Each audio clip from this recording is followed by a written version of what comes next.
Olá pessoal, em nome de Jesus nós vamos abrir a Bíblia em Salmos 19, 12. Esta mensagem, pode soltar o cronômetro.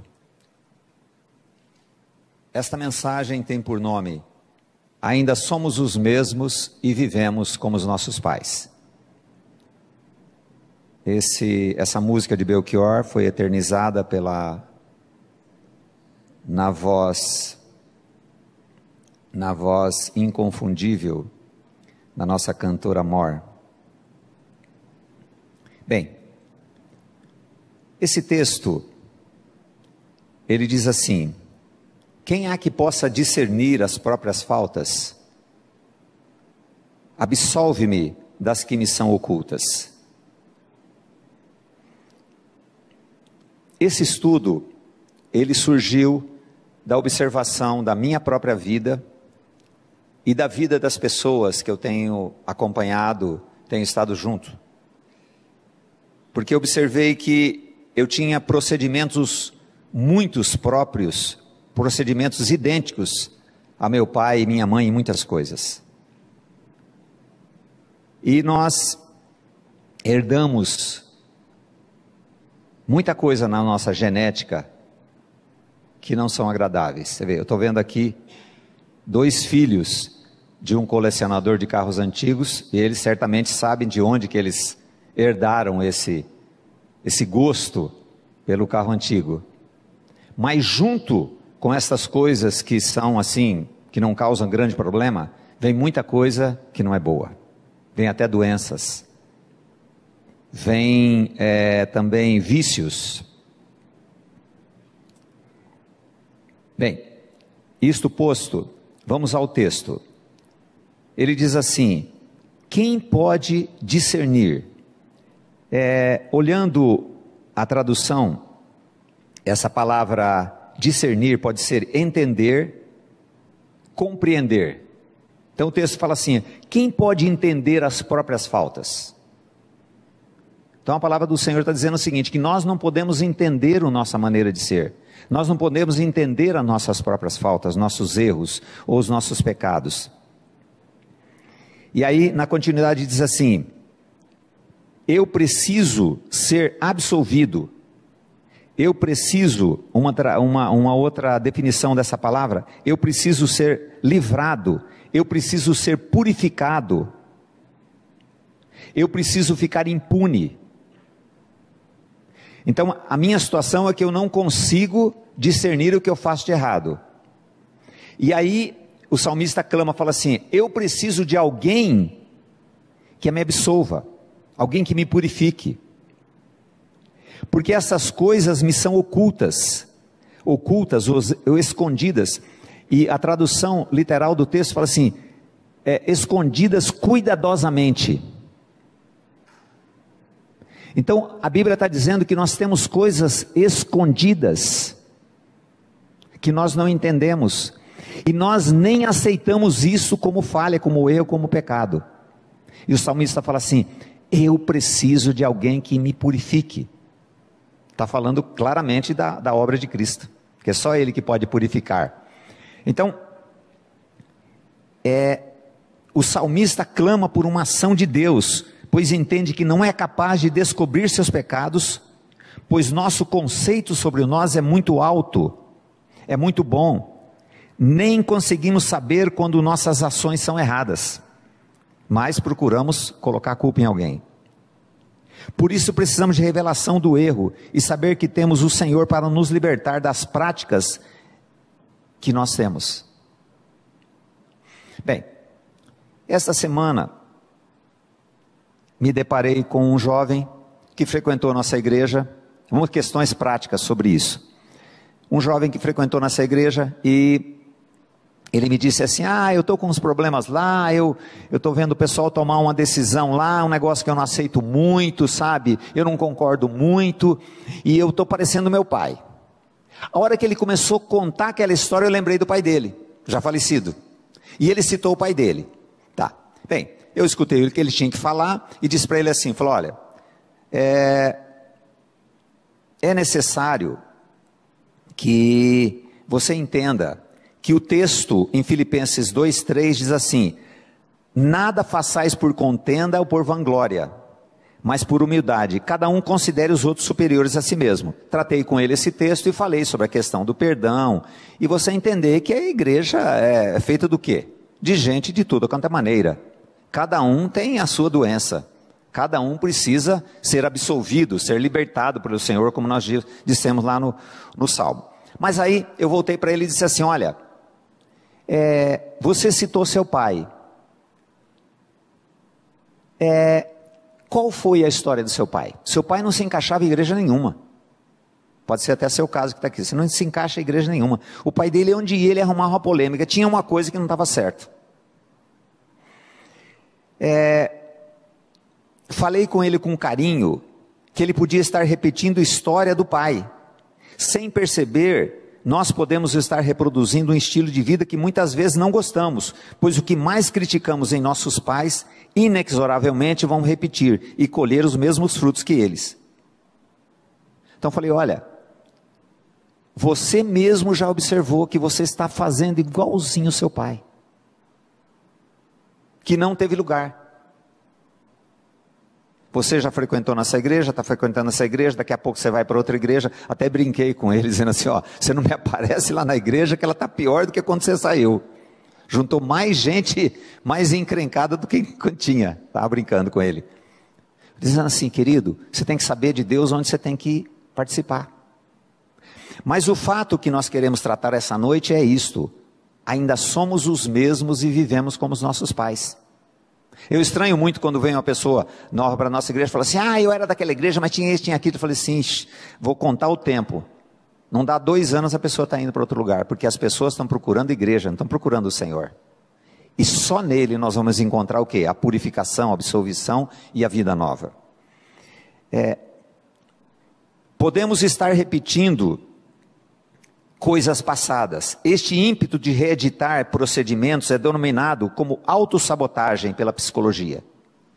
Esse é um estudo, chama autossabotagem. Você se sabota, você faz uma coisa que você detesta e vai estar na mesma situação daquele que você criticou, seu pai, ou seja lá quem for sua mãe. Então o que acontece? Pais miseráveis geram filhos pão duros. Mães opressoras e ditadoras geram filhas que não sabem viver casamentos onde precisam ter união, onde todo o tempo é necessária renúncia. Casado há 32 anos, tenho percebido que se não houver renúncia, não tem casamento. Um dia reuni minhas filhas, eu tenho 2 filhas, e uma neta que, por sinal, a primeira vez que ela vem ouvir a palavra aqui no culto, já está quase dormindo, já cansada de ouvir o vô falar. Também tem 4 meses só. Reuni minhas filhas e disse assim: olha, vocês herdaram muita coisa boa da sua mãe e muita coisa ruim do seu pai. Então, procurem fazer diante do Senhor uma vida diferente para vocês, porque vocês herdaram muita coisa que não serve. Muita coisa. Então nós precisamos clamar ao Senhor para que Ele faça um caminho novo para nós, porque sem percebermos, nós estamos fazendo as mesmas coisas. Eu conheço o pai do André, certamente o André tem um monte de coisa do pai dele, e conheci o avô, e o pai dele tem coisa do avô, o pai tem coisa do avô, como ele tem também. Então tem muitas coisas boas, mas é um cara bonitão desse aí. Mas nesse bojo da genética tem muita coisa que não presta.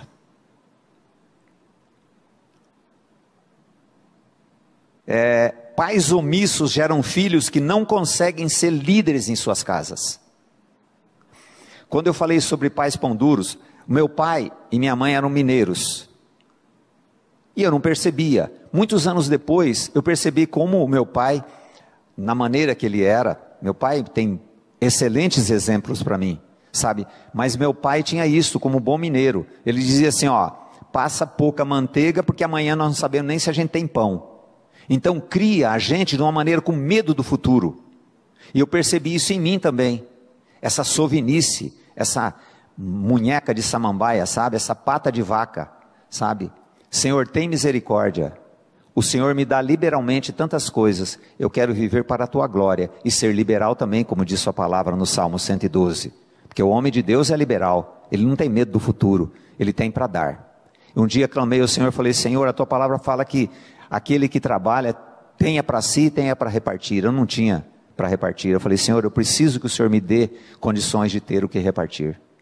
Então o Senhor quer fazer uma história nova na nossa vida, para que nós sejamos libertos, sabe, dessas coisas que nós herdamos, que não glorificam o Senhor.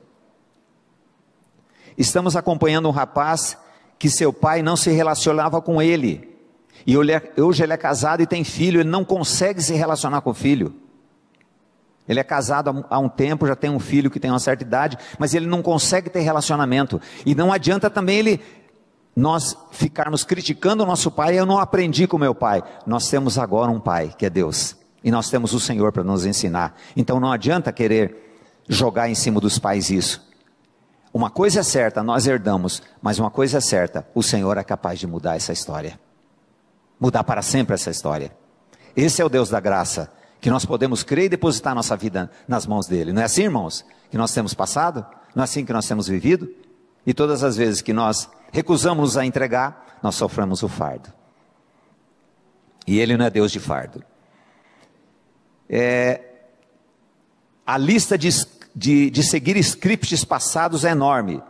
Quero lhe perguntar: você está vivendo ou apenas repetindo procedimentos herdados? Você está vivendo ou só repetindo scripts que não são seus? Eu me lembrei daquele caso, quando a criança é pequena, ele sobe no nosso pé e a gente vai caminhando com ele.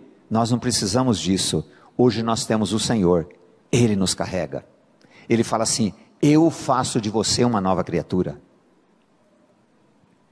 Não precisamos reeditar roteiros danosos. Se Jesus Cristo na cruz extermina todo o nosso passado e escreve uma nossa história, uma nova história, e diz pela boca de Paulo: as coisas velhas já passaram. Todos nós temos coisas aqui para sermos libertos em Cristo. Ele quer nos revelar e nós entregarmos a Ele e falar assim: eu não quero viver a vida de outra pessoa. Eu quero viver a vida que o Senhor tem para mim. Porque para a gente achar responsáveis pelas nossas mazelas, pelos nossos problemas, é muito fácil, né? Eu trabalho com pessoas há 43 anos, tendo empresa. Essa semana mesmo, cheguei e falei assim: olha isto aqui. O primeiro veio, nem sabia direito o que era, falou assim: ó, não fui eu. Falei assim: não, calma, não vou colocar a culpa em ninguém não, só estou dizendo que isso aqui é uma coisa, é um procedimento que nós vamos mudar. A primeira coisa é a defesa, e a nossa defesa sobre todas as coisas chama Jesus Cristo. Ele em nossa vida. Quero tratar com você aqui em 1 Coríntios 15, 49, onde Paulo solta um brado e diz assim: e assim como trouxemos a imagem do terreno, assim traremos também a imagem do celestial. Olha Paulo falando uma coisa muito importante para nós. Assim como trouxemos a imagem do terreno, assim traremos a imagem do celestial. O terreno citado aqui por Paulo é Adão, no qual recebemos a natureza de pecado, e nos torna incapazes de se livrar do entulho genético, mas o celestial é Cristo. Então ele diz assim, ó: nós todos trouxemos esse entulho pecaminoso de Adão, só que eu, através da minha morte, a minha ressurreição, eu trago a imagem do celestial, que é Cristo. É teologicamente chamado Imago Dei, a imagem de Deus. Então Cristo, no seu sacrifício, ele restaura o Imago Dei, ele restaura o homem celestial, e nos dá uma vida nova através da ressurreição. Esse é o caminho da cruz. Em nossa essência genética, congênito e meio ambiente, recebemos muita influência ruim. Eu trato isto num outro áudio, falando sobre essência, genética, congênito e meio ambiente. Essência é a condição que nós nascemos do pecado. Genética é as coisas que nós recebemos no gene. Congênito é o que nós recebemos quando nós estávamos dentro da barriga da nossa mãe. E meio ambiente é a influência do meio ambiente na nossa vida. Então, junta todas essas coisas, dá um negócio muito bom, né? Dá o que nós estamos vendo aí, a destruição, a autodestruição e a destruição de tudo que Deus criou por causa da ganância, por causa dos amores, por causa do hedonismo. Então, a formação, a nossa formação é bombástica, começa com a essência, que é a natureza de pecado, e vai por aí afora de tudo que nós herdamos de entulho. Porém, há um escape. Em Cristo na cruz encontramos a libertação. Não há processo que nos liberte a não ser nossa morte juntamente com Cristo na cruz. E a nossa ressurreição juntamente com Ele. Então, diante de todas estas 5, por sinal 5 é o número da graça, vem a graça e zera esse processo para aqueles que querem realmente uma vida transformada. O último texto que nós vamos tratar está em Gálatas 2:20, parte A. Já estou crucificado com Cristo e vivo não mais eu, mas Cristo vive em mim. Já estou crucificado com Cristo e vivo não mais eu, mas Cristo vive em mim. E a vida que agora vivo na carne, que é a sequência, vivo pela fé no Filho de Deus, que me amou e se entregou por mim. Então todo esse entulho que nós recebemos, Cristo Jesus coloca no corpo dele, para que nós possamos participar da sua morte, e na sua ressurreição nós herdamos vida. Esse é o único processo. É o único processo de nós sermos libertos da autossabotagem, onde eu mesmo me prejudico, porque o problema está no meu eu, está no meu ego, esse ego enorme que nós temos. A W. Tozer disse que na coluna do homem existe uma estaca de aço que não se dobra, mesmo que ele se dobre por questões de receber alguma coisa, ele continua em pé. E essa estrutura de aço que nós recebemos só é dobrada pela graça em Cristo Jesus. Nós somos chamados a participar disto, porque nós somos amados. Quando nós temos dúvida que nós somos amados pelo Pai, nós não cremos no sacrifício do seu Filho, e continuamos vivendo vidas de outras pessoas, vivendo pela opinião dos outros, vivendo por aquilo que eu acho que vai agradar aos outros, e deixando o Senhor da graça, que deixou tudo para poder atender o Pai, para ser o nosso libertador. Essa é a proposta. Autossabotagem nunca mais, mas agora Cristo vencer nossa vida. Há um escape, não precisamos reeditar procedimento de Adão ou de nossos antepassados. Morte, juntamente com Cristo, que foi graciosamente ofertada de uma vez para sempre. O sangue de bodes e ovelhas do Velho Testamento não resolvia o problema, porque a pessoa voltava a pecar. Mas a palavra do Pai diz assim, que o sacrifício de Cristo, um único sacrifício, foi suficiente para sermos totalmente purificados. O texto inicial dizia, eu preciso ser absolvido, eu preciso ser purificado, eu preciso ser transformado, para que o Senhor me revele as minhas culpas. E todos nós, Deus não tem ninguém por inocente, e a salvação de Deus é para aquele que não é inocente. Enquanto nós nos defendemos, nós colocamos culpa nas outras pessoas, ou nos nossos próprios pais, nós nunca vamos chegar ao conhecimento da nossa pecaminosidade e da graça que nós temos em Cristo Jesus. O Senhor fez, Ele não vai fazer, Ele já fez um caminho novo. Agora, Senhor, dá-me fé, porque não temos fé, dá-me fé para crer que no Teu Filho Jesus, eu morri para mim mesmo, eu morri para o meu ego, eu morri para a história que eu recebi dos meus pais, mas na sua ressurreição, eu ganhei uma vida nova, uma vida em que o Senhor vai ser minha vida, eu vou viver pela fé, Uma vida que nós vamos ser transformados a cada dia, nós vamos ser santificados cada dia. O Senhor pega todo o nosso entulho e fala assim: eu vou tirar você disto. Porque o texto diz assim: ele tira do monturo o necessitado e faz assentar-se ao lado dos príncipes. Não é utopia, é o que a Bíblia diz. E a Bíblia é verdade. Tirar do monturo é tirar do estrume e nos levar a sentar na mesa do nosso Pai, como ele fez com Mefibosete, que era um cara complexado, que era doente, e fez assentar na mesa de Davi como filho. Essa é a proposta do Evangelho. Nós somos uma notícia ruim, como disse o meu amigo pregador Marcos Salles. Nós somos uma notícia ruim, mas o Evangelho significa boas novas, significa uma boa notícia. E a boa notícia é que a nossa vida não começa com religiosidade. Se ela começar com religiosidade, ela vai terminar com religiosidade e não vai chegar ao céu. Mas a nossa vida precisa começar com a nossa morte. Aí gera vida. Aí Cristo gera vida. Aí Ele nos livra de nós auto-sabotarmos-nos. Eu conheço um homem, hoje tem perto de 50 anos, ele me disse assim: nasci preto e pobre, o meu destino é terrível. Agora eu vejo ele com AVC e não enxergando direito. Ele está cumprindo aquilo que ele determinou para a vida dele, daquilo que ele recebeu. E um primo dele me disse essa semana, ele está fazendo a mesma coisa que o pai dele fez. Queridos, nós não precisamos viver a vida de outros. Nós não precisamos viver nem a nossa vida. Nós precisamos da vida de Cristo. E essa foi dada gratuitamente, através daquele sacrifício. Eu quero orar com você.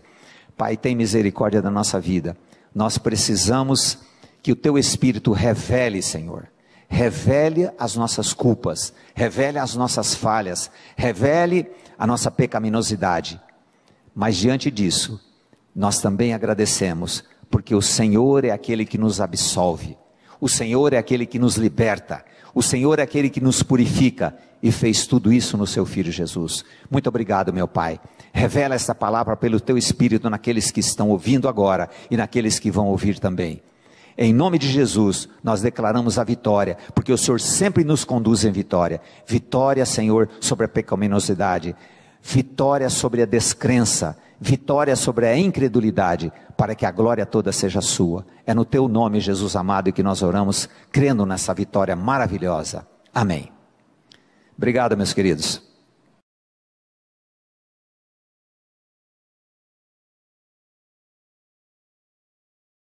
Meus queridos, eu quero apresentar a vocês o Ministério de Áudios e Vídeos curtos, de 5 minutos, do meu querido irmão Valdir Flora Batista, que está trabalhando comigo no ministério há mais de 35 anos.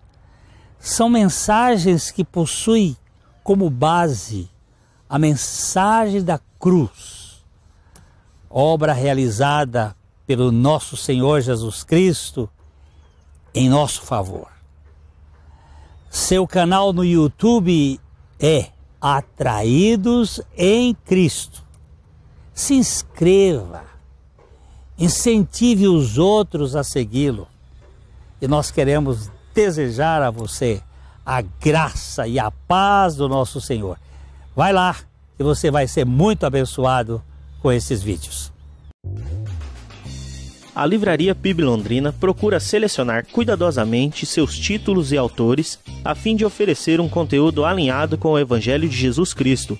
Bíblias, livros de teologia, devocionais, literatura infantil, biografias, comentários bíblicos e muito mais. Dispomos também de um acervo de CDs e DVDs das mais de 5.000 mensagens ministradas na Primeira Igreja Batista em Londrina. Visite a Livraria PIB Londrina e conheça ainda mais.